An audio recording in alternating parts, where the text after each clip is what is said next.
গল্পের নাম তোমাতেই মুগ্ধ আমি, লেখিকা সামিয়া, পর্ব ৪৪।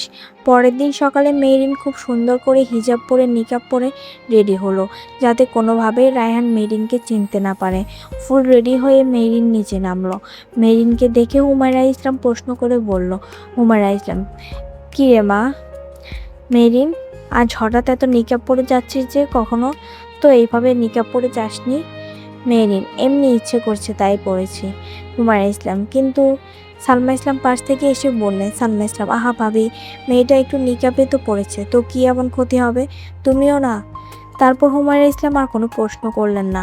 মেরিনও তাড়াতাড়ি খাবার খেয়ে নিশিকে নিয়ে বেরিয়ে পড়ল।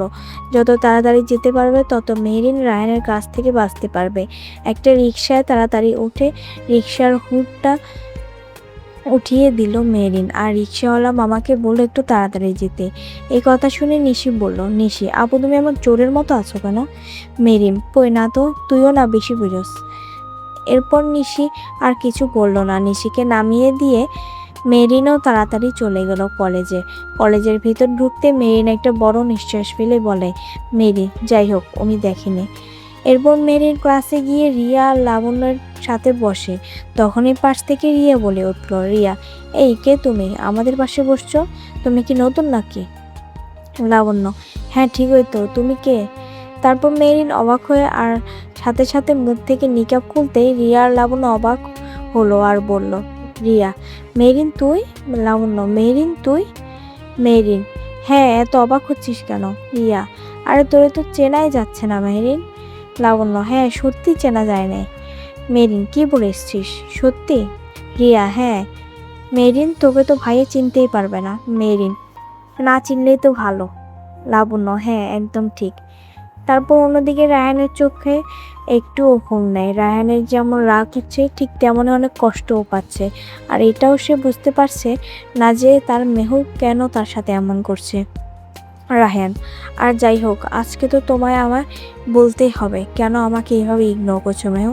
আমি জানি তুমি কখনো কলেজ মিস দিবা না, অবশ্যই কলেজ গিয়েছো, তাই এটারই অপেক্ষায় ছিলাম আমি। আজ তো তোমায় আমার কাছে ধরা দিতেই হবে আমার জান। এই বলে রায়হান মুচকি হেসে উঠল। তারপর ফ্রেশ হতে চলে গেল। অন্যদিকে মেরিন আর রিয়া লাবণ্য নিচে নামলো টিফিন করার জন্য। ক্যান্টিনে গেল। তখনই রাকিব আসলো আর বলল, রাকিব, কি অবস্থা মেহরিন? মেরিন, আলহামদুলিল্লাহ ভালো স্যার, আপনি? রাকিব, এই তো যাচ্ছে কোনো রকম। তো চলো আজকে আমি তোমাদেরকে ট্রিট দেই। মেরিন, কেন, কিসের উপলক্ষে স্যার? আপনার বিয়ে ঠিক হয়েছে নাকি? মেরিনের কথা শুনে রিয়া লাবণ্য মুচকি হেসে উঠল। রাকিব, আরে না, বিয়ে ঠিক হলে তো তোমরাই আগে জানবা, বিশেষ করে মেরিন তুমি।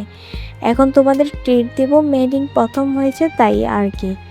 মেরিন, স্যার আমি প্রতিবারই প্রথম হই, নতুন না। রাকিব, কিন্তু আমার কাছে তো নতুন, তাই না?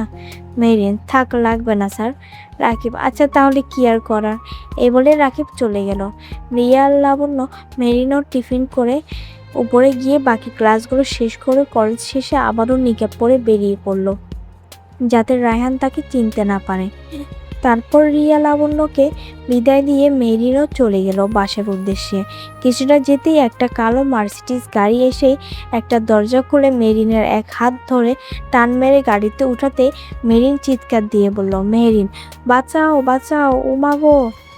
পরবর্তী পর্ব খুব শীঘ্রই আসবে।